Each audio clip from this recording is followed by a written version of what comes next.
નમસ્કાર વિદ્યાર્થી મિત્રો, આજે આપણે વાત કરવા જઈ રહ્યા છીએ ગુજરાત માધ્યમિક અને ઉચ્ચતર માધ્યમિક શિક્ષણ બોર્ડ ગાંધીનગર દ્વારા જે શૈક્ષણિક વર્ષ ધોરણ 10 ગુજરાતી દ્વિતીય ભાષા standard 10th Gujarati second language 013 એનો કોડ નંબર છે. એના માટે વાર્ષિક પરીક્ષા એન્યુઅલ એક્ઝામ માટેનું પ્રશ્નપત્રનું પરિરૂપ લેટેસ્ટ અપડેટ આપણી પાસે છે. એટલે જે વિદ્યાર્થીઓ લગભગ મૂંઝવણમાં હોય, તણાવમાં હોય, અથવા એ લોકોને એમ લાગતું હોય કે હવે શું થશે, પરીક્ષા કેવી રીતે લેવાશે અને કેવા બધા જાત જાતના એ લોકોને પ્રશ્નો હોય, તો એના માટે અત્યારે આપણી સમક્ષ માધ્યમિક અને ઉચ્ચતર માધ્યમિક શિક્ષણ બોર્ડ ગાંધીનગર દ્વારા આ જે પ્રશ્નપત્રનું પરિરૂપ મોકલવામાં આવ્યું છે, તો એમાં આપ સૌને જાણકારી મળી રહે તે હેતુથી આ રજૂ કરી રહ્યા છો અને વિદ્યાર્થીઓમાં કોઈ પણ પ્રકારની મૂંઝવણ હોય તો એ દૂર થઈ શકે. સૌથી પહેલાં આપ જોઈ શકો છો સ્ક્રીન ઉપર કે શૈક્ષણિક વર્ષ 2020-21 માટે ધોરણ 10 ગુજરાતી દ્વિતીય ભાષા વાર્ષિક પરીક્ષા પ્રશ્નપત્રનું પરિરૂપ કુલ ગુણ છે 80 માર્ક્સ છે. 20 માર્ક્સ આંતરિક ગુણ મૂલ્યાંકનના વિદ્યાર્થી મિત્રો હોય છે, તમે જાણો છો. નોંધ, તમે વિદ્યાર્થી મિત્રો ધ્યાન આપો તો તમને ખ્યાલ આવશે કે આ પરિરૂપ વિદ્યાર્થીઓ, શિક્ષકો, પ્રાસનિકો અને મોડરેટર્સના માર્ગદર્શન માટે છે. ફરીથી એકવાર ધ્યાનથી સાંભળો. આ વિદ્યાર્થીઓ, શિક્ષકો, પ્રાસનિકો જે પ્રશ્નપત્ર બનાવી રહ્યા છે એના માટે, અને મોડરેટર્સ જે પેપર એસેસ કરી રહ્યા છે એ શિક્ષકો, જે પરીક્ષકો છે એનું મૂલ્યાંકન કરનાર મોડરેટર્સ હોય અને મોડરેટરની ઉપર કોઓર્ડિનેટર હોય. તો બધાના માર્ગદર્શન માટે છે. જે તે વિષયોના પ્રાસનિક તેમજ મોડરેટર્સને માધ્યમિક અને ઉચ્ચતર માધ્યમિક શિક્ષણના બૃહદ હાર્દ ઉદ્દેશને સુસંગત રહીને પ્રશ્નપત્રની સંરચના બાબતે ફેરફાર કરવાની છૂટ રહેશે. લગભગ મોટે ભાગે આ પ્રમાણે જ આ જે બ્લુપ્રિન્ટ છે એ પ્રમાણે જ પેપર બનતું હોય છે. છતાં કેટલીક વાર થોડાક પ્રશ્નો જો જે પ્રશ્નપત્ર બનાવનાર છે, પ્રાસનિક છે, એને એમ લાગે કે આમાં થોડોક ફેરફાર કરવો જોઈએ તો સામાન્ય ફેરફાર કરી શકે છે, પણ લગભગ મોટાભાગના ફેરફાર લગભગ થતા નથી. પણ મુખ્ય વાત છે કે અહીંયા છૂટછાટ રહેલી છે કે બૃહદ હાર્સને ઉદ્દેશ અને સુસંગત રહીને પ્રશ્નપત્રની સંરચના બાબતે ફેરફાર કરવાની છૂટ રહેશે. પણ અહીંયા ચોક્કસ આ પ્રમાણે પ્રશ્નો પૂછાય છે. સૌથી પહેલાં હેતુઓના પ્રશ્નો, એનો ઇન્ટેન્સ શું છે, એનો ઉદ્દેશ્ય શું છે. પછી જ્ઞાન, એનું જ્ઞાન વિદ્યાર્થીનું ચકાસવાનો હેતુ રહેલો છે. પછી એની સમજ, એનું અન્ડરસ્ટેન્ડિંગ શું છે, અને ઉપાયોજન, એપ્લિકેશન. ઉપાયોજન એટલે આમાં અલગ અલગ પ્રકારના પ્રશ્નો હોય છે. જ્ઞાન એટલે વિદ્યાર્થીને કેટલાક પ્રશ્નો એ પ્રકારના હોય કે વિદ્યાર્થીનું જ્ઞાનની ચકાસણી કરે. પછી 13 માર્ક્સના પ્રશ્નો છે વિદ્યાર્થીનું અન્ડરસ્ટેન્ડિંગ, એની સમજણ શક્તિ કેવી છે એની ચકાસણા કરે. અને 19 માર્ક્સના પ્રશ્નો છે કે સામાન્ય વિદ્યાર્થી, પછી મધ્યમ ક્રમનો વિદ્યાર્થીને જે ઉચ્ચ ગુણાંક પ્રાપ્ત કરનાર વિદ્યાર્થી છે તે, તો એમનો ડિફરન્સ છે. ઉપાયોજનના પ્રશ્નો છે કે અમુક પ્રકારના પ્રશ્નો એવા હોય કે જે પ્રશ્નો સામાન્ય વિદ્યાર્થી આમ સરળતાથી ના આપી શકે, એને વિચારવું પડે, અને જે બુદ્ધિમાન વિદ્યાર્થી છે એને તો ઘણું વિચારવું પડે, અને એ લેવલના પ્રશ્નો હોય. અને એના પર્સન્ટેજ, ટકાવારી છે. જ્ઞાનના, નોલેજના પ્રશ્નો છે 30%. પછી સમજના પ્રશ્નો છે 16%, 16%. ઉપાયોજનના પ્રશ્નો છે 24%. અને ઉચ્ચ વૈચારિક કૌશલ્ય, સંયોજન, એનું કન્ક્લુઝન એડ કરીને એના 4 માર્ક્સ. અને અનુમાન, તમે શું અનુમાન કરો છો, વોટ યુ કેન ગેસ. ઘણીવાર લોજિકલી ગેસ વર્ક, લોજિકલી રિઝનિંગના પ્રશ્નો હોય છે, અને એનું ઇવેલ્યુશન હોય છે. તો એ 4 અને 20 એટલે એના 5% અને 25% અનુમાન, એટલે એનું આપણે અનુમાન કરી શકીએ, ગેસ કરી શકીએ, એની ધારણા કરી શકીએ. તો એમ આ પ્રકારે પ્રશ્નો બનતા હોય છે. પર્સન્ટેજ 100 અને ટોટલ માર્ક્સ થાય છે 80 માર્ક્સ. એટલે વિદ્યાર્થી મિત્રો આખું સાયકોલોજીકલ મનોશાસ્ત્રીય રીતે જે શિક્ષણના પરિરૂપને આદર્શ રહીને જે પ્રશ્નપત્ર બનાવવામાં આવે છે એનો હેતુઓ પ્રમાણેનું જે ઉદ્દેશ અને ગુણભાર છે આ પ્રકારે રહે છે. ફરીથી પ્રશ્ન છે, પ્રશ્નના પ્રકાર પ્રમાણે ગુણભાર. તો પહેલું છે ક્રમાંક, પછી છે પ્રશ્નોનો પ્રકાર, પછી છે પ્રશ્નોની સંખ્યા અને છેલ્લા ટાઇટલ છે આપણે જોઈ શકીએ છીએ કે કુલ ગુણ. તો તમે જુઓ કે ક્રમાંકમાં પહેલું લખ્યું છે હેતુલક્ષી પ્રશ્નો.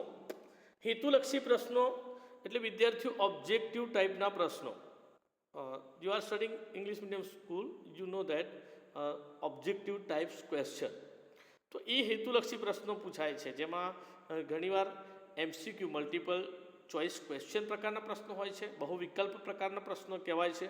કેટલીક વાર એમાં એકાદ આન્સર આપેલો હોય, કેટલીક વાર ખાલી જગ્યા હોય, જેમાં કેટલીક વાર સાચું અને ખોટું, true or false.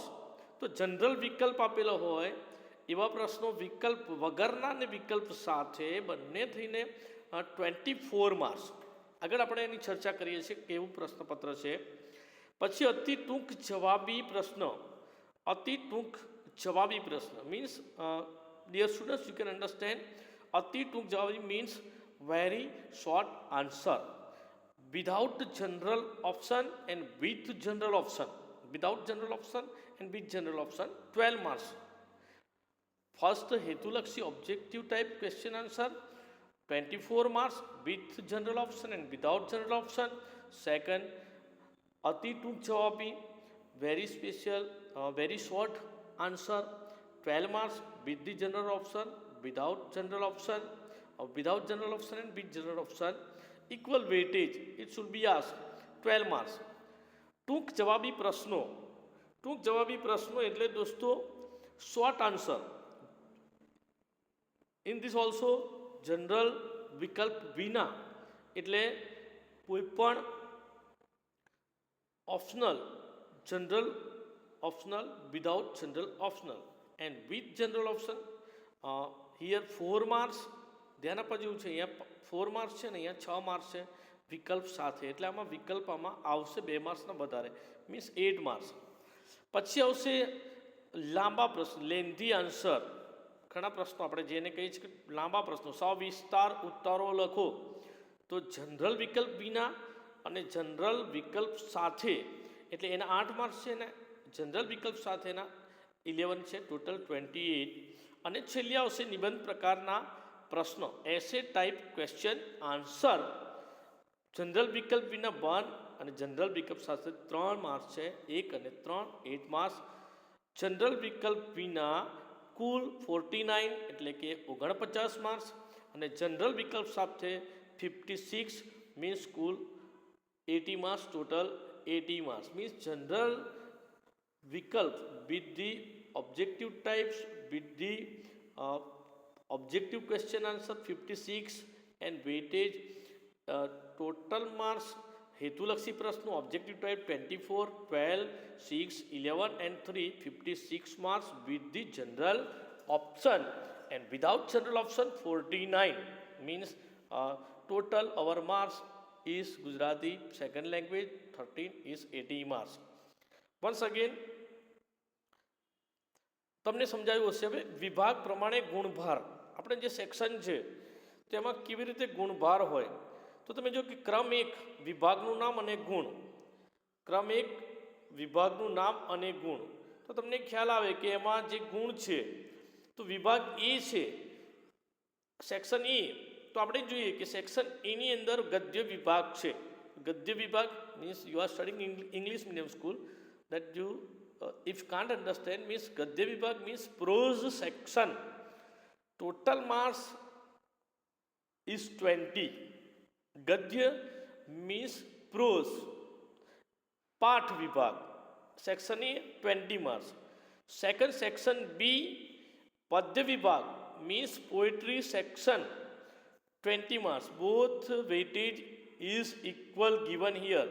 Prose section 20, poetry section 20. ગદ્ય વિભાગ એટલે પાઠ વિભાગમાંથી 20 માર્કના પ્રશ્નો પૂછાશે દોસ્તો, અને વિભાગ બીમાં પદ્ય વિભાગ એટલે કવિતા, કાવ્ય વિભાગ, પોએટ્રી સેક્શન, એમાંથી પણ 20 માર્કના પ્રશ્નો પૂછાશે, 20 ગુણના પ્રશ્નો પૂછાશે. આગળ આપણે વધીએ દોસ્તો સેક્શન સી, વિભાગ સી. તો એમાં છે વ્યાકરણ વિભાગ. વ્યાકરણ વિભાગ એટલે ગ્રામર સેક્શન. ટોટલ એના માર્ક્સનું વેટેજ છે 16. લાસ્ટ 16 માર્ક્સના વ્યાકરણ વિભાગના પ્રશ્નો પૂછાય છે. સામાન્ય રીતે વિકલ્પો આમાં વધારે હોય છે, તમે સમજો છો. અને લગભગ પાઠ્યપુસ્તક આધારિત વ્યાકરણ પૂછાય છે, જે આપણી પાઠ્યપુસ્તકમાં છે. આગળ આપણે વધીએ સેક્શન ડી, અર્થગ્રહણ અને લેખન. અર્થગ્રહણ અને લેખન એટલે દોસ્તો અહીંયા આગળ આવશે comprehension in writing task. All sections R here included in this style of paper. Section A 20 marks prose section, section B poetry section 20 marks, grammar 16 marks, section D comprehension and writing task, writing skill, that you can say unseen, paragraph and comprehension work. Total marks is 80 marks. Once again, already it is told to you, Gujarat માધ્યમિક શિક્ષણ board દ્વારા શૈક્ષણિક વર્ષ 2020 અને 21 માટે અભ્યાસક્રમના રદ કરેલા પ્રકરણ મુદ્દામાંથી પ્રશ્નો પૂછવા નહીં. દોસ્તો તમે જાણો છો કે કયા કયા પ્રકારના પાઠ આપણે રદ કરેલા છે, એટલે આપણને ખ્યાલ આવે કે જે રદ કરેલા પાઠ છે એમાંથી પ્રશ્ન પૂછવા નહીં. કેટલાક વિદ્યાર્થીઓને જો ખ્યાલ ન હોય તો હું ફરીથી અને એકવાર સમજાવીને રિપીટ કરી દઉં છું કે આપણે જે રદ કરેલા છે એ પાઠ છે પાઠ નંબર 5 શ્વેત ક્રાંતિના પ્રણેતાઓ. 23 નંબરના પેજ પર છે ગુજરાતી પાઠ્યપુસ્તક પર. પછી છે ચેપ્ટર નંબર 8 સૂરજ તો બધે સરખો, હાસ્ય નિબંધ છે વિનોદ ભટ્ટનો. 42 નંબરના પેજ પર છે, જે સરકારશ્રીએ ઓમિટ કરેલા છે.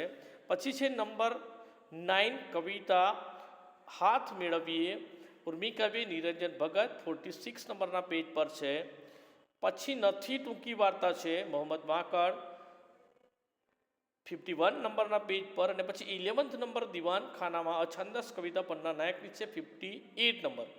મતલબ દોસ્તો અહીંયા આગળ આપણે જોઈએ તો ચેપ્ટર નંબર 5 શ્વેત ક્રાંતિના પ્રણેતાઓ, ફરીથી રિપીટ કરું છું.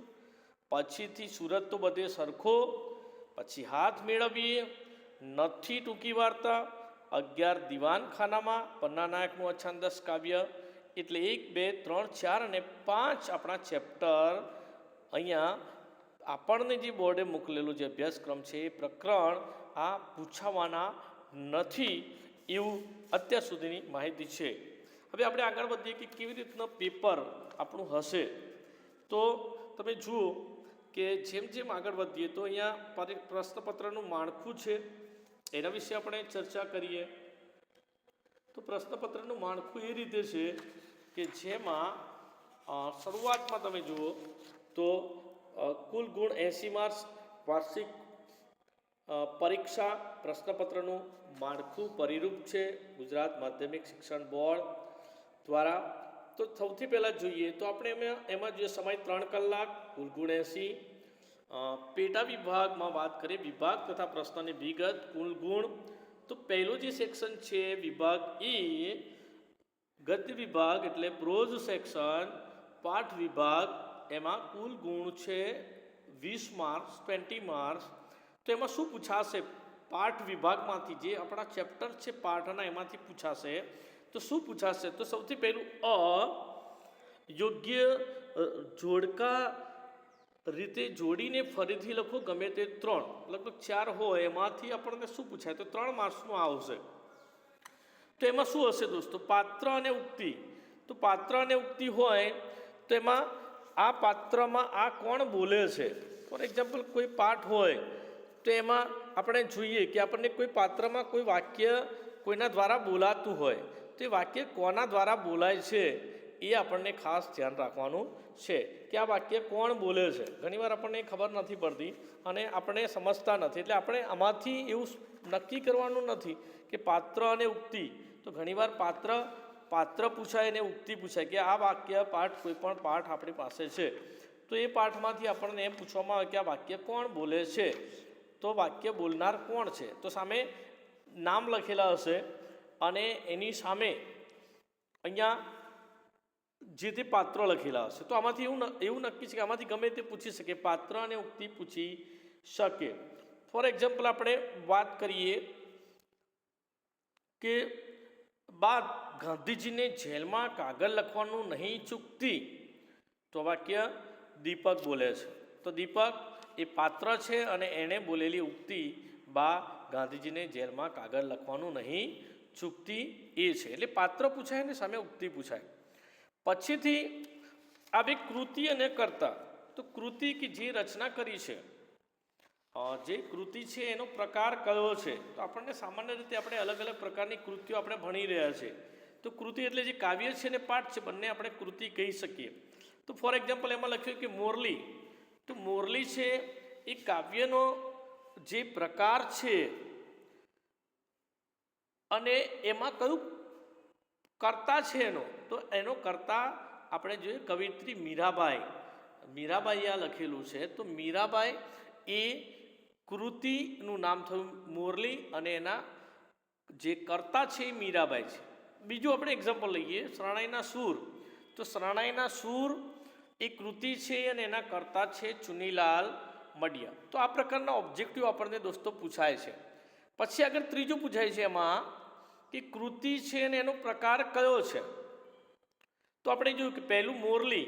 તો મોરલી એ શું છે, એક કૃતિ છે. તો એનો પ્રકાર પદ છે અને એના જે કૃતિના કર્તા છે એ મીરાબાઈ છે. આગળ આપણે જોઈએ કૃતિ એ શરણાઈના સૂર છે, એનો પ્રકાર ટૂંકી વાર્તા છે અને એના કર્તા અથવા તો લેખક એ ચુનીલાલ મંડિયા છે. આગળ આપણે જોઈએ કે પ્રયાણ એ કૃતિ છે, એનો પ્રકાર નવલકથા ખંડ છે અને એના લેખક રમણભાઈ નીલકંઠ છે. એટલે દોસ્તો આપણને આમાં 3 પાત્ર અથવા ઉક્તિ પૂછાય. પાત્ર એટલે આ પાઠમાં પાત્ર છે. ફોર એક્ઝામ્પલ દીપકની વાત કરી તો દીપક આ વાક્ય બોલે છે, એ તે વાક્યમાં કોઈ પણ બોલે છે એ ઉક્તિ. કૃતિ એટલે મોરલી શરણાઈના સૂર અને કર્તા એટલે મીરાબાઈ ચુનીલાલ મંડિયા રમણભાઈ નીલકંઠ અને પ્રકાર એટલે મોરલી એટલે પદ છે, શરણાઈના સૂર એટલે ટૂંકી વાર્તા છે, પ્રયાણ એટલે નવલકથા ખંડ છે. આ પ્રકારના પ્રશ્નો પૂછાય છે ને દોસ્તો એના 3 માર્ક્સ છે. આગળ આપણે વાત કરીએ કે આપેલા વિકલ્પોમાંથી યોગ્ય વિકલ્પ પસંદ કરી ખાલી જગ્યા પૂરો. આમાં 2 ખાલી જગ્યાઓ પૂછાય છે અને એમાં કૌંસમાં વિકલ્પ આપેલા હોય છે. પાઠ્યપુસ્તકના આધારે આપણે પાઠમાંથી પૂછાય છે અને દરેકનો 1 ગુણ છે, એના 2 માર્ક્સ છે. પછી આગળ એમાં વિભાગમાં જ એમાં આગળ આવે કે આપેલા વિધાન ખરા છે કે ખોટા તે જણાવો. 2 વિધાન પૂછે કે આ વાક્ય ખોટું છે કે ખરું છે. આપણે કોઈ પણ વાક્ય હોય તો એ ખરું છે કે ખોટું એ આપણને પૂછવામાં આવે. આપણે એને લખવાનું કે આ સાચું વાક્ય છે કે ખોટું વાક્ય છે, જેના આધારે આપણને ખબર પડે કે ફોર એક્ઝામ્પલ ઘવાયેલો દીપક ઈશ્વરનું સ્મરણ કરે છે, સાચું કે ખોટું. જેઠીમાએ દીવ બંદરમાં રંગાટ અને વણાટ કામનું કારખાનું ઊભું કર્યું હતું, સાચું કે ખોટું. આ પ્રકારનો પ્રશ્ન હોય છે. પછી દોસ્તો હોય છે અ, બ અને ક. એક વાક્યમાં ઉત્તર લખો. 3 પ્રશ્ન પૂછાય છે અને દરેકના 1 માર્ક્સ છે. એક વાક્યમાં પ્રશ્ન હોય છે. ફોર એક્ઝામ્પલ ટિકિટ માટે ભદ્રમ ભદ્ર કયો શબ્દ પ્રયોજ્ય છે? જાણો છો ઉત્તર તમે દોસ્તો. ટિકિટ માટે ભદ્રમ ભદ્ર મૂલ્ય પત્રિકા શબ્દનો પ્રયોગ કરે છે. બલાઈને સૌથી વધુ કયા વૃક્ષનું આકર્ષણ હતું? તો બલાઈને શિમળાના વૃક્ષનું આકર્ષણ હતું. બરાબર. ટિફિન માટે ગાય અને કૂતરી માટે કયો શબ્દ પ્રયોજાયો છે? એક વાક્યમાં તમને પ્રશ્ન પૂછાય, તમારે એક વાક્યમાં જવાબ આપવાનો હોય. ગોરવી અને કાઢવી. તો તમે સમજી શકો છો દોસ્તો. આ એના પછી આવશે ડ. 2-3 વાક્યમાં ઉત્તરો લખો. એમાં ગમે તે 3 પ્રશ્નો પૂછાય છે અને એમાં તમારે 2 લખવાના છે. એટલે ગમે તે એની you have to write any 2 means પર question weightage is 2. 2 2 4. For example એક ક્વેશ્ચન પૂછાય પોર્ટુગીઝ ઓફિસરો જેઠીભાઈના ઘર પાસેથી પસાર થતા ત્યારે શું કરતા? બલાઈની પ્રકૃતિ સાથે કેવી લાગણી છે? તો આ પ્રશ્નો છે. તમે જુઓ તો આપણે જોઈએ કે 2-3 વાક્યના પ્રશ્નો પૂછાય છે અને છેલ્લે ઈ આવે કે સવિસ્તર ઉત્તરો લખો. આપણે આગળ જોયું કે લાંબા પ્રશ્નો છે, જે લાંબા પ્રશ્નો છે એ પ્રશ્ન છે. 3 પ્રશ્ન પૂછાય અને 3માંથી તમારે 2 લખવાના હોય. દરેકનો બે લખવાના એટલે 3 2 ઝા 6, દરેકનો 3 માર્ક્સ હશે. સર અમલ દેરાસરનું હૃદય પરિવર્તન, શરણાઈના સૂર કૃતિના આધારે પિતાની વેદના, જેઠીભાઈનું પાત્ર લેખન. આવા 3 પ્રશ્નો પૂછાયા. તમારે ગમે તે 2 લખવાના છે અને 2ના અહીંયા આગળ 1ના 3 માર્ક્સ છે, 3 2 6 માર્ક્સ છે. તો ખ્યાલ આવી ગયો દોસ્તો તમને આવી રીતે એક સેક્શન એ. હવે આપણે વાત કરીશું આગળ સેક્શન બીની. તો સેક્શન બીમાં યોગ્ય રીતે જોડકા જોડીને ફરીથી લખો. દોસ્તો હમણાં વાત કરીએ આપણે કે પાત્ર અને ઉક્તિ અને કૃતિ અને પ્રકાર અને જે કર્તા છે એ અને કૃતિ. તો અહીં આગળ એવી રીતે જોડકા લખેલા હોય જેની અંદર જોડકા લખેલા કે જીવન અંજલિ થાજો, તે બેસે અહીં, ક્યાં રે વાગી. તો સામે લખેલો એનો સાહિત્યનો પ્રકાર કયો છે? પ્રકાર એટલે સાહિત્યનો પ્રકાર, ટાઈપ્સ ઓફ લિટરેચર.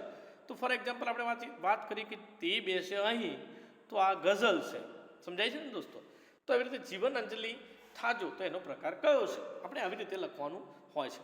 પછીથી એની જેમ જ નીચે આપેલા બમાં વિકલ્પમાંથી યોગ્ય વિકલ્પ પસંદ કરી ખાલી જગ્યા પૂરો. એના માર્ક્સ હોય છે 2 માર્ક્સ હોય છે દોસ્તો. ફોર એક્ઝામ્પલ મોરલીનો નાદ ખાલી જગ્યામાં ગાજે છે, એમાં તમને ઓપ્શન આપેલા હશે, વિકલ્પ આપેલા હશે, ધરતી, દિશાઓ અને ગગન. ગગનમાં ગાજે છે. સતની કાંટાળી કેડી પર ખાલી જગ્યા બની પથરાજો, પુષ્પ કંટક પુષ્પ બની પથરાજો. આપણને બ્રેકેટમાં કૌંસમાં ઓપ્શન આપેલા છે, આપણે એમાંથી સિલેક્ટ કરવાનો છે, એમાંથી સાચો આન્સર આપણે લખવાનો છે. આગળ આપણે વાત કરીએ 2 નીચેના વિધાનો ખરા છે કે ખોટા. એમાં એક વિધાન સાચું છે કે ખોટું એ લખેલું હોય, તમારે વિધાન સાચું છે કે ખોટું એ તમારે લખવાનું છે. તો ફોર એક્ઝામ્પલ આપણે વાત કરીએ કડવા લીમડાની છાયા કડવી હોય છે, ખોટું કે ખરું તમારે લખવાનું કે આ ખોટું છે. તો ભાઈ કડવા લીમડાની છાયા કડવી હોતી નથી. તમારે આવી રીતે સાચું કે ખોટું તમારે લખવાનું છે. જીવમાં જીવ હવે કબીરના સર્જક હરિકૃષ્ણ ફાટક છે, ખરું કે ખોટું તમારે લખવાનું છે ખરું. પછી આવશે એક વાક્યમાં ઉત્તરો લખો. ક અ બ પછી ક એક વાક્યનો ઉત્તરો લખો દોસ્તો. એમાં આવશે વૃંદાવનને માર્ગે વહાલો શું માંગે છે? બરાબર, તમારે એક વાક્યમાં લખવાનું વૃંદાવનને માર્ગે વહાલો દધીના દાન માંગે છે. આવી રીતે લખવાનું. હાઇકુ સાહિત્ય પ્રકારમાં કેટલા અક્ષરો હોય છે? તો હાઇકુ સાહિત્ય પ્રકારમાં તમને ખ્યાલ આવે કે હાઇકુમાં કેટલા હોય? તો 5 7 અને 5, તો કુલ 17 અક્ષરો હોય. ક્યારે વાગી કાવ્યમાં મોરલીના રાગને કેવો કહ્યો છે? તો મોરલીના રાગને ગૂઢો કહ્યો છે. એક વાક્યમાં તમારે લખવાનું છે દોસ્તો. આગળ વધીએ આપણે ડ, જેમાં 2-3 વાક્યમાં ઉત્તરો લખવાના છે. ગમે તે 2, દરેકનો 2 માર્ક્સ છે. તમારે એક ઓપ્શનમાં છે, વિકલ્પમાં છે, એટલે તમને ગમે પહેલો ગમે તો પહેલો, બીજો ગમે તો બીજો, ત્રીજો. તમે ગમે તે 2 તમને આવડતા હોય તમારે લખવાના છે. ફોર એક્ઝામ્પલ તમને પહેલો આવડતો હોય તમે પહેલો લખ્યો, પછી ત્રીજો આવડે છે તમે ત્રીજો લખી દો, પણ એને નંબર 3 જ આપવાનો, 2 લખાઈ ગયા. સમજાય છે? એટલે 1 2 અને 3 3 છે, તો તમને જે આવડે છે એ લખ્યા તમે 2, બરાબર છે. એટલે એને નંબર જે છે એ પ્રમાણે તમારે રાખવાનો છે. અને દરેકના 2 માર્ક્સ છે, એટલે 2 અને 2 મલ્ટીપ્લાય 2 2 ઝા 4. આગળ છે એ સવિસ્તર ઉત્તરો લખો, જેમાં ગમે તે 2 છે. જીવન અંજલિ થાજો શીર્ષકની યથાર્થતા ચર્ચો, પંખી પિંજરામાં ભરાઈ ગયું માં વ્યક્ત થતી વેદના વર્ણો, ક્યારે વાગી કાવ્યનો મધ્યવર્તી વિચાર સ્પષ્ટ કરો. ફોર એક્ઝામ્પલ હું આવા સવિસ્તર ઉત્તર બોલું છું, બરાબર. સેન્ટ્રલાઇઝ આઈડિયા ઓફ પોએમ, કોઈ પણ પોએમનો આવું મોટાભાગના આવા પૂછાય છે પ્રશ્નો. તો સવિસ્તર ઉત્તર લખવાના. દરેકના 3 માર્ક્સ છે અને 2 પ્રશ્ન પૂછાય છે. ત્રીજો તમારે વધારાનું 2 લખી શકો, તમને આવડતો હોય તો તમે લખી શકો છો, પણ લગભગ આપણે 2 લખવાના છે, એટલે 3 2 6 માર્ક્સ છે. સેક્શન એ આપણે જોયું દોસ્તો, જે પાઠનું હતું. સેક્શન બી આખું કવિતા વિભાગનું છે. અને હવે આપણે આગળ વધીએ તો હવે વ્યાકરણ વિભાગની અંદર જે આવે છે એ સમાનાર્થી શબ્દો. તો એમાં સમાનાર્થી શબ્દો 3 ઓપ્શન આપેલા હોય, તમારે એમાંથી એક સિલેક્ટ કરવાનો છે. ફોર એક્ઝામ્પલ નીચેનામાંથી કયો શબ્દ વૃંદા શબ્દનો સમાનાર્થી છે? બ્રેકેટમાં આપ્યું હોય કે ટોળું, તુલસી અને વંદો, તો તમને ખ્યાલ આવે કે તુલસી એટલે વૃંદા, તમે લખી શકો, બરાબર. એમાં નીચેનામાંથી કયા શબ્દનું જોડકું ઉચિત નથી? પેલામાં છે અને નથી. દોસ્તો અહીંયા ધ્યાન આપજો, મોટાભાગના વિદ્યાર્થીઓ અહીંયા આગળ ભૂલ કરે છે અને નથી. છે તો સમાનાર્થી છે ને, તો તુલસી છે. પછી નીચેનામાંથી કયા સમાનાર્થી શબ્દનું જોડકું ઉચિત નથી? તો તમને રાત એટલે રજની, અનિલ એટલે પવન અને હરક એટલે શોક. તો રાત એટલે રજની થાય, નિશા થાય, અને અનિલ સમીર એટલે પવન થાય, અને હરક અને શોક અહીંયા વિરુદ્ધાર્થી છે, એટલે આ જોડકું ઉચિત નથી.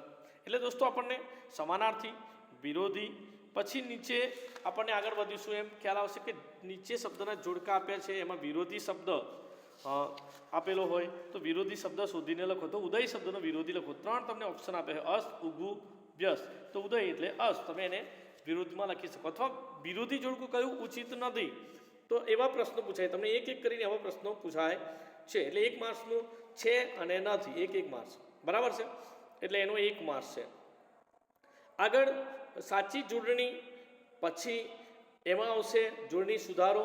ફોર એક્ઝામ્પલ મિનિટ શબ્દની સાચી જોડણી કઈ છે, પ્રતિનિધિ શબ્દની સાચી જોડણી. 3 જોડણી તમને નીચે આપેલી હશે, એમાંથી તમારે એક સાચી સિલેક્ટ કરવાની છે. રસોઈ દીર્ઘઈ તમારે બરાબર ચેક કરીને જોડણી શોધવાની છે ને લખવાની છે. જર્મન ટેકનોલોજીની ખાલી જગ્યાએ દ્રષ્ટિએ પણ આગળ છે. દ્રષ્ટિની સાચી જોડણી તમારે લખવાની છે. દ્રષ્ટિ એકમાં રસોઈ આપી હશે, એકમાં દીર્ઘઈ હશે, એકમાં સ ખોટો હશે, એકમાં ષટકોણનો સ હશે, એકમાં સસલાનો હશે.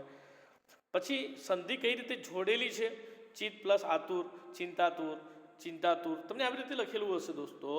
તો તમારે ધ્યાન રાખવાનું છે કે કઈ સંધિ સાચી છે. ફોર એક્ઝામ્પલ તમે સ્વર સંધિ ભણ્યા છો, તમને ખબર પડે અ પ્લસ આ ઇઝ ઇક્વલ ટુ આ, તો તમને ખબર પડે ચિંતાતુર, બરાબર. એટલે તમને ખ્યાલ આવે કે આમાં કઈ સાચી છે. ચિંતા પ્લસ આતુર સાચી છે, તમને ખ્યાલ આવે. કોઈ જગ્યાએ અનુસ્વાર તો બિંદી નહીં લખેલું હોય, ચિતાતુર લખ્યું હશે, તો ચિતા એટલે. તો આવી રીતે તમારે ધ્યાન આપશે. કયો મધ્યમ પદલોપી સમાસ છે, તો તમને ખ્યાલ આવશે દોસ્તો કે અલગ અલગ પ્રકારના સમાસ આપેલા. દ્વંદ સમાસ આપ્યો છે, તમને ઉપપદ સમાસ આપ્યો હશે, કર્મધારય સમાસ આપ્યો હશે, દ્વિગુ સમાસ હશે. તમારે જોવાનું કે કયો સમાસ છે. સંખ્યા આવે તો તમને ખ્યાલ આવે કે આ દ્વિગુ સમાસ છે. વચ્ચેનો પદ લોપ થાય તો એ મધ્યમ પદલોપી સમાસ છે, બરાબર. એટલે સિંહાસન, તમને ખ્યાલ આવી જાય કે સિંહાસન એટલે મધ્યમ પદલોપી સમાસ છે. રૂઢિપ્રયોગનો અર્થ આપો દોસ્તો, આગળ આવશે. તો રૂઢિપ્રયોગનો અર્થ એટલે જે કે રૂઢિપ્રયોગ છે, આંખ મીચી જેવી રૂઢિપ્રયોગનો તમારે અર્થ આપવાનો છે. ફોર એક્ઝામ્પલ, તો તમારે એનો અર્થ આપવાનો છે આંખ મીચી જવી એટલે શું થવું, શરમાઈ જવું, ડરી જવું, ગભરાઈ જવું. આગળ દોસ્તો તમે વાત કરી ઝાંઝી કીડીઓ સાપને તાણે કહેવતનો તમારે અર્થ લખવાનો છે. ફોર એક્ઝામ્પલ એક કહેવત આપે, તમારે અર્થ લખવાનો છે કે કોઈ પણ વ્યક્તિ સમૂહમાં મળીને કાર્ય કરે તો સફળ થાય છે, એકતામાં શક્તિ હોય છે. આગળ વાત કરીએ આપણે ઝાંઝી કીડીઓ સાપને તાણે, એક કહેવત મેં તમને કહી. આગળ કર્મણી વાક્ય રચના બનાવો. તો કર્તની અને કર્મણી દોસ્તો આપણે જાણીએ છીએ, જેમાં કર્તાની પ્રધાનતા હોય એને કર્તરી કહેવાય છે, કર્મણી પ્રધાનતા હોય એ કર્મણી હોય છે. સુનિલ નિબંધ લખે છે, તો સુનિલ અહીં આગળ ફોર એક્ઝામ્પલ સુનિલ નિબંધ લખવાનું કામ કરે છે, એટલે સુનિલ કર્તા છે, એટલે આ વાક્ય કર્તરી છે, એને આપણે કર્મણી બનાવવાનું છે, તો લખવાનું સુનિલથી નિબંધ લખાય છે. આગળ ભાવિ અને વાક્ય રચના આપણે પ્રેરક વાક્ય રચના આવે, બરાબર. સુનિલ દોડ્યો, બરાબર, સુનિલથી દોડાયું. સકીના પકવાન જમતી, તો લખવાનું રમજુ સકીનાને પકવાન જમાડતો. પ્રેરક વાક્ય બનાવો. કર્તરી, કર્મણી, ભાવ્ય અને પ્રેરક આવા વાક્ય આવે છે. 10 વર્ષના દીકરાને લઈને તે અહીં આવ્યો હતો. રેખાંકિત વિશેષણનો પ્રકાર જણાવો. રેખાંકિત વિશેષણ એટલે આપણે વિશેષણ જે ભણ્યા છે એમાં ફોર એક્ઝામ્પલ આ કયું વિશેષણ છે, તો અહીં આગળ જોઈએ કે 10 છે, સંખ્યાવાચક વિશેષણ છે. વિકારી વિશેષણ શોધીને લખો. તો વિકારી વિશેષણ એમાં પણ વિશેષણ આવે કે ભાઈ અવિકારી અને વિકારી, નટખટ, મોટું અને ડાહ્યું. તમારે જોવું પડે કે વિકાર લાગે છે, ક્યાં ક્યાં વિકાર લાગે છે. તો ડાહ્યું અને મોટું બંનેમાં અનુસ્વાર લાગે છે. ડાહ્યું પછી એના પછીનું છોકરું, ડાહ્યું છોકરું. મોટું, મોટું મન રાખીને મોટું કૂતરું દોડ્યું. તો તમે આ બંનેમાં અનુસ્વાર લાગે છે, એટલે નટખટ જેને વિકાર લાગતો નથી, કાનૂનનો નટખટ છે તો જેને વિકાર લાગતો નથી તો અવિકારી વિશેષણ છે. હાલો મિલ્ક, હાલો ઝટ વહેતા થાવ. તમારે અલ્પવિરામ, પૂર્ણવિરામ અને વિરામ ચિહ્ન, અવતરણ ચિહ્ન, જે કંઈ ચિહ્નો છે ચિહ્ન મૂકીને વાક્યને લખવાનું છે. અને વાક્યને અંતે કયું વિરામ ચિહ્ન મૂકી શકાય. કેમ છો, તો તમારે વિચારવું કે પૂર્ણવિરામ આવે કે પ્રશ્નાર્થ ચિહ્ન. વાહ, શું જાદુના જાદુ છે, આશ્ચર્ય ચિહ્ન. તમારે આ વ્યાકરણ આવા પ્રશ્નોના વિકલ્પો શોધવાના છે. વિભાગ ડીમાં અર્થગ્રહણ, કોમ્પ્રિહેન્શન, લેખક અને સજ્જતાની વાત છે દોસ્તો, જેમાં આપણને એક પેરેગ્રાફ આપેલો હોય અને એને તમારે 1/3 you have given to one paragraph and you have to make 1/3 precise writing. Third ત્રીજા ભાગનો સંક્ષેપ કરીને એને યોગ્ય લખવાનો છે. પેરેગ્રાફ આપેલો હોય એ પેરેગ્રાફનું સંક્ષેપીકરણ કરવાનું. And you have to give good title of this paragraph. મતલબ આ પેરેગ્રાફને તમારે એનું જે મૂળ તત્વ છે, મૂળ સત્વ છે એવા વાક્યો લખવાના. ત્રીજા ભાગમાં એને સંક્ષેપ કરવાનો હોય છે. પછીથી આગળ દોસ્તો આપણી પાસે છે મુદ્દા પરથી વાર્તાઓ લખો. જે સેક્શન ડીમાં આવે છે જેના 4 માર્ક્સ છે. અર્થગ્રહણ અને લેખન સ્વચ્છતા લગભગ 24 માર્ક્સનું છે. પછી આગળ વાર્તા મુદ્દા પરથી લખવાની છે દોસ્તો. મુદ્દા પરથી આપણે વાર્તાઓ લખીને એનો બોધ લખવાનો છે. એક કંજૂસ, તો તમારે શરૂઆત કરવાની. એક ચંદ્રનગર નામે ગામ હતું, તેમાં રામસેન નામનો એક કંજૂસ માણસ રહેતો હતો. તો તમે આવી વાર્તા તમારી કલ્પના અને આધારે લખી શકો છો, અને જે માર્ક્સ વેટે છે એ પ્રમાણે તમારે વાર્તા લખવાની છે. મુદ્દાને આધારે વાર્તા લખવાની, જેના 4 માર્ક્સ છે. શીર્ષક આપવાનું ફરજિયાત છે, અને એના બોધ લખવાનું ફરજિયાત છે. What is moral of this story you should write, इसमें कौन सा मोरल मिलता है वो आपको लिखना है. આગળ આપણે જોઈએ ક વિભાગમાં, લેખન વિભાગમાં તમે શાળામાં યોજાયેલ વૃક્ષારોપણ સપ્તાહના કાર્યક્રમનો અહેવાલ તૈયાર કરો. ફોર એક્ઝામ્પલ, તો એના 4 માર્ક્સ છે. તમને રિપોર્ટ રાઇટિંગ કરવામાં આવે. રિપોર્ટ રાઇટિંગમાં આપણે દોસ્તો શીખવાડ્યું છે, સમજાવ્યું છે. એટલે રિપોર્ટ કેવી રીતે લખાય એ તમારે લખવાનું છે. તારીખ અને સ્થળ અને ચોક્કસ ઘટનાક્રમ લખી અને 4 માર્ક્સનો રિપોર્ટ છે. આગળ આપણે વિચાર વિસ્તારની વાત કરીશું દોસ્તો, કે વિચાર વિસ્તાર, તમને 2 વિચાર વિસ્તાર આપેલા હોય, એમાંથી તમારે કોઈ એક લખવાનો છે. ફોર એક્ઝામ્પલ, કાવ્યની પંક્તિ આપેલી હોય એવો પણ અર્થ વિસ્તાર વિચાર વિસ્તાર હોય, અથવા તો સીધું વાક્ય આપેલું હોય. વાક્ય એટલે ગદ્ય એટલે પાઠ પ્રકારનો વિચાર વિસ્તાર, અને કવિતા એટલે poetry type. You have two expand the ideas of this poem or thought. તો તમારે ફોર એક્ઝામ્પલ, આળસ એ જીવતા માણસની કબાર છે. તમારે આને વિચાર વિસ્તાર કરવાનો છે. તો તમારે એને એક્સપાન્ડ કરવાનું કે ભાઈ આ આળસ ન કરવી જોઈએ, આળસ કરવાથી જીવનમાં સફળતા મળતી નથી. ફોર એક્ઝામ્પલ, બીજું કાવ્યમય વિચાર વિસ્તાર આવે તો એમાં કદમ હો અસ્થિર અને રસ્તો જડતો નથી, અડગ મનના માનવીને હિમાલય પણ નડતો નથી. તમારે લખવું પડે કે આ સંદર્ભ પંક્તિમાં સમજાવ્યું છે કે જે માણસનો જે મન મક્કમ હોય, દ્રઢ સંકલ્પ હોય, એ માણસને હિમાલય પણ ડગાવી શકતો નથી. અને પછી તમે you have two expand the ideas, તમારે એક્સપાન્ડ કરવાનું, એક્ઝામ્પલ આપવાના અને લખવાનું. એના 4 માર્ક્સ છે દોસ્તો. અને અંતિમ જે પ્રશ્ન છે આપણે નિબંધ લેખન, જેમાં અલગ અલગ પ્રકારના નિબંધ આશરે કોઈ પણ એક વિષય પર લખવાનું છે. તમને 3 વિષય આપેલા હોય, એમાંથી એક વિષય પર લખવાનું છે. એના ટોટલ માર્ક્સ છે 8 માર્ક્સ ટોટલ છે દોસ્તો. ફોર એક્ઝામ્પલ, માતૃપ્રેમ, તો આ નિબંધમાં તમને પ્રસ્તાવના મુદ્દાઓ આપેલા હોય. ધરતી પરનું અમૃત, પશુ પક્ષીઓના માતૃપ્રેમના દ્રષ્ટાંતો, માતાનું વાત્સલ્ય, માતા અમૂલ્ય મૂડી, ઉપસાર. ફોર એક્ઝામ્પલ, પ્રસ્તાવના શરૂ કરવી છે તો આપણે કાવ્યની પંક્તિથી શરૂ કરીએ. તમને કેવી રીતે લખવું નિબંધ એ સમજાવું છું કે જનનીની જોડ સખી નહીં જડે રેલોલ, વર્ષે ઘડીક વ્યોમાં વાદળી રેલોલ, જનનીની જોડ સખી નહીં જડે રેલોલ. બરાબર, તમે આવી શરૂઆત કરી શકો, આકર્ષક શરૂઆત. उसको नहीं देखा तो उसकी ज़रूरत क्या होगी, ऐ माँ तेरी सूरत से ज़्यादा भगवान की सूरत क्या होगी. You should write proper introduction, મતલબ તમારે પ્રસ્તાવના લખવાની છે. મા વિશે લખવાની, મા તે મા બીજા વન બગડાનો વા, જેમ ગોળ વિના મોળો કંસાર, મા વિના સુનો સંસાર. અને પછી તમે એના મુદ્દાઓ, ધરતી પરનું અમૃત, આ જગતમાં ધરતી પરનું અમૃત એ મા છે. જ્યારે ભગવાનને જ્યારે એવું લાગ્યું કે હું આ જગતમાં બધી જગ્યાએ પહોંચી શકું તેમ નથી, ત્યારે ભગવાને માનું સર્જન કર્યું. મા ભગવાનનું બીજું સ્વરૂપ છે. પશુ પંખીઓમાં માતૃપ્રેમના દ્રષ્ટાંતો, આ તમારે આ લખવાનું છે. માતાનું વાત્સલ્ય, માતા અમૂલ્ય મૂડી, ઉપસંહાર, અને લાસ્ટમાં ઉપસંહાર એટલે તમારે કન્ફ્યુઝન લખવાનું છે. આવા 3 વિષયો તમને આવશે, એમાં તમારે 8 માર્ક્સ તમને આપેલા છે દોસ્તો. ફરીથી એકવાર રિપીટ કરી દઉં છું, તમને ખ્યાલ આવી જાય કે સેક્શન એ છે આપણો 20 માર્ક્સનો છે, જેમાં પાઠ પ્રકારના પ્રશ્નો, પ્રોઝ પ્રકારના પ્રશ્નો પૂછાય છે. પોએટ્રી વિભાગ જેના 20 માર્ક્સ છે, જે અલગ અલગ પ્રકારના પ્રશ્નોની આપણે ચર્ચા કરી, અને કુલ ગુણ 80 માર્ક આપણા આવી રીતે થાય છે. એમાં પહેલાં 20 marks pros section, section A, poetry section 20 marks, grammar આપણા સેક્શન સીની અંદર આવશે 16 માર્ક્સ, સમાનાર્થી, વિરોધી, જોડણી, સંધિ, સમાસ, રૂઢિપ્રયોગ, કહેવત, કર્તરી, કર્મણી, ભાવે, પ્રેરક, વિશેષણ, વિશેષણના પ્રકાર અને વિરામ ચિહ્ન, એના 16 માર્ક્સ છે, 16 માર્ક્સ છે. અને છેલ્લા આવશે સેક્શન ડી, અર્થગ્રહણ લેખન વિભાગ, જેમાં આવશે સંક્ષેપીકરણ 4 માર્ક્સ, વાર્તા લેખન 4 માર્ક્સ, અહેવાલ લેખન 4 માર્ક્સ, વિચાર વિસ્તાર, એમાંથી કોઈ પણ 2 પૂછાશે, જેમાંથી કોઈ એક લખવાનો છે. Two will be asked, you should write any one given and marks weightage is 4. Essay writing 3 will be asked, you have to write any one 8 marks, means 24 marks. Writing task is 24 marks, grammar is 16 marks. Once again, poetry section is 20 marks and prose section is 20 marks. Now 80 marks and 20 internal will be given to you. આશા રાખું છું વિદ્યાર્થી મિત્રો આપણને જે મેં style of paper વિશે નવી સમજાવ્યું હશે અને જો આપણને આ સમજાય તો આપણે દરેક પ્રકારનો ડર આરામથી દૂર થઈ જશે. કોઈ પણ જાતની ચિંતા તણાવ રાખ્યા વગર વિદ્યાર્થી મિત્રો પરીક્ષા આપજો. Best of luck. Thank you very much. સાંભળવા બદલ આભાર.